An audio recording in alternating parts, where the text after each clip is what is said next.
Hi hello అండి, welcome to my channel. అందరూ ఎలా ఉన్నారు? మా బొడ్డ చూడండి ఎలా అయితే చూస్తుందో.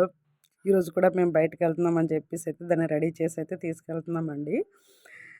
నేను చెప్పాను కదండి, మా అక్క వాళ్ళ ఊరు వచ్చానండి. ఆ ఊరు నుంచి ఒక పలమనేరు అండి. పలమనేరు నుంచి ఒక 30 కిలోమీటర్స్ దూరంలో అయితే ఒక గుడి ఉందండి. అక్కడైతే మా అక్క అయితే మొక్కుకుందని చెప్పేసి అయితే మేమైతే బయలుదేరడం అయితే జరిగిందండి. ఇంకో విషయం ఏంటంటే, మా బండి అయితే మాత్రం మా బావగారిని కాసేపు బతిమలాడితే కానీ ఇవ్వలేదండి. దూరము మీరిద్దరే వెళ్తారా అని చెప్పేసి జాగ్రత్తలు చెప్తూ అయితే ఇచ్చారండి. కానీ ఈ రోడ్ అయితే చాలా బాగుందండి. చుట్టుపక్కల చెట్లు, తోటలు అన్నీ కూడా చూడడానికి చాలా అందంగా కనిపించాయి. ఇక్కడైతే చాలా ఎక్కువగా చెరువులైతే ఉన్నాయండి. చెరువులు అంటే ఊరికి కనీసం ఒక 2 చెరువులైతే ఉన్నాయండి. ఇదైతే రోడ్డు పక్కలంటే చెరువులు ఉంటున్నాయి. అలా వెళ్తునే కొద్దీ చెరువు వస్తూనే ఉందండి. ఎండింగ్ ఏమైనా కనిపిస్తదేమో అని చూసాము. కానీ కనిపించలేదు. మళ్ళీ రిటర్న్ అయితే అయిపోయామండి. గుడికైతే టైం అయిపోతుందని చెప్పేసి ఇంకా రిటర్న్ కూడా మేము చూసుకుంటూ వచ్చాము. చాలా పెద్ద చెరువులివి. ఇటు సైడ్ ఎక్కువగా చలి ఎందుకు ఎక్కువగా ఉంటుందేమోనండి. చలి కూడా వస్తుంటది ఎక్కువగా. మా శ్రీకాకుళం సైడ్ అయితే మాత్రం అంతగా చలి అయితే ఇప్పుడైతే తగ్గిపోయి ఉంటది. ఎందుకంటే ఇంకా శివరాత్రి దగ్గరకొచ్చిందంటే మాత్రం ఇంకా చలైతే తగ్గిపోతుంటది. కానీ ఇటు సైడ్ ఇంకా ఎక్కువగా చల్లయితే ఉన్నాయి. చూడండి మామిడి తోటలకైతే పువ్వులొచ్చాయండి. స్మెల్ అయితే మాత్రం భలే ఉందండి అక్కడ మామిడి తోటల దగ్గరైతే మాత్రం. అప్పుడే పూతొస్తుంది కదా! అందుకని. ఇక్కడ వరిసేను కూడా ఇప్పుడు పండిస్తున్నారండి. 2 పంటలేస్తారంట. కానీ ఆ పొలాల మధ్యన మాత్రం ఒక చిన్న బావో, చెరువో తెలియట్లేదండి. దూరం నుంచయితే నేను తీశాను. దగ్గరికెళ్ళాలంటే కొంచెం భయమేసిందండి. అందుకని దూరం నుంచే నేనైతే అదైతే తీయడం జరిగింది. కొండలు కూడా కొండలు, చెరువులు, తోటలు అన్నీ చాలా ఎక్కువగా ఉన్నాయి ఇటు సైడు. కొంచెం లోపలికెళ్ళగానే ఇద్దరమే కదా! చాలా హ్యాపీగా అంటే సరదాగా అనిపిచ్చింది.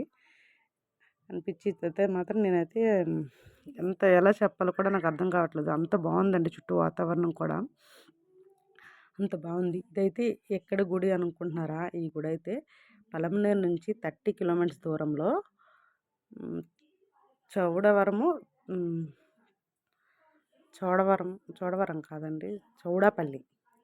సారీ చౌడాపల్లి. చౌడాపల్లి అనేసి ఒక ఊరుంది. అక్కడ మృత్యుంజయ ఆలయం అనేసనంటే ఇది ఉందండి.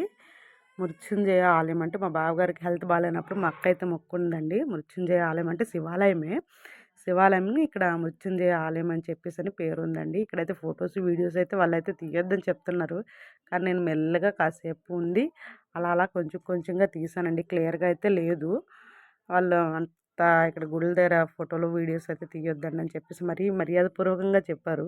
కానీ నేనైతే వినిపించుకోలేదు. కొంచెం కొంచెంగా తీశాను వీడియోనైతే.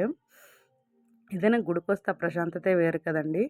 ఎంత మనం బయట తిరిగి షికార్లకెళ్ళినా సరే అంతగా అనిపించకపోయినా గుడికొచ్చేసరికి మాత్రం చాలా ప్రశాంతంగా అనిపిస్తూ ఉంటది.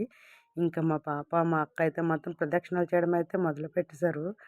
తిరిగి తిరిగి ప్రదక్షిణాలు చేసి చివరికైతే ఆ శివాలయంలో అయితే దర్శనం అయిపోయిందండి. అదే మృత్యుంజయ శివాలయం అంటారంట ఇది ఇక్కడ. బాగా ఫేమస్ అంటండి ఈ గుడి. అక్కడి నుంచి పక్కనే ఇంకా అదే అందులోనే దేవుడి సన్నిధానాలైతే ఎక్కువగా ఉన్నాయండి. చూసాము. చుట్టూ అంతా తిరిగాము. చాలాసేపు ఒక 1 అవర్‌లా టైం తీసుకొని గుడి చుట్టూ అయితే తిరిగామండి. మొత్తం అంతా హ్యాపీగా తిరిగాము. తిరిగిన తర్వాత అయితే మాత్రం ఇంకా మా బావగారైతే ఫోన్‌లో అయితే చేసేస్తున్నారు. ఇంకా ఎంతసేపు ఉంటారు బయట అని చెప్పేసని. ఎందుకంటే బయటికెళ్తే కొంచెం ఎవరికైనా భయంగానే ఉంటది కదండీ! ఎప్పుడొస్తారు అన్నట్లుగా. ఈలోపు తులసి కోట చుట్టూ కూడా మా అక్క ప్రదక్షిణలైతే చేసిందండి. చేసి అక్కడి నుంచి అయితే బయటకొచ్చేసరికైతే మాత్రం ఇక్కడ చాలా ఎక్కువ కోతులుంటాయండి. చాలా అంటే చాలా. అసలు రోజుకి ఎన్ని కోతులు చూస్తున్నానో తెలియట్లేదు. మా శ్రీకాకుళం సైడ్ అయితే అంతగా కోతులైతే ఏమి ఉండవు. ఎప్పుడో గాని కనిపిస్తాయి సర్కస్ వాళ్ళ దగ్గర. ఇక్కడైతే మాత్రం చాలా ఎక్కువ కోతులైతే ఉన్నాయండి. అయితే బయటకైతే వచ్చేసాము. వచ్చేసి ఇంకా మా పాప ఈలోపు కోతికి కొబ్బరి చిప్పైతే ఇస్తుందండి. ఇక గుడి లోపలికెళ్ళేసరికి ఇక్కడ కొంచెం ఒక ట్యాప్ ఉందండి. ఆ ట్యాప్ దగ్గరికొచ్చేసరికి మాత్రం కోతి కనిపించిందండి. అంటే అవి చూడండి ఏ విధంగా అది చేస్తుందో. ట్యాప్ ఇప్పుకొని వాటర్ కూడా తాగేస్తుందది. ట్యాప్ రాలేదని మా వైపు సీరియస్‌గా కూడా చూసింది కాసేపు.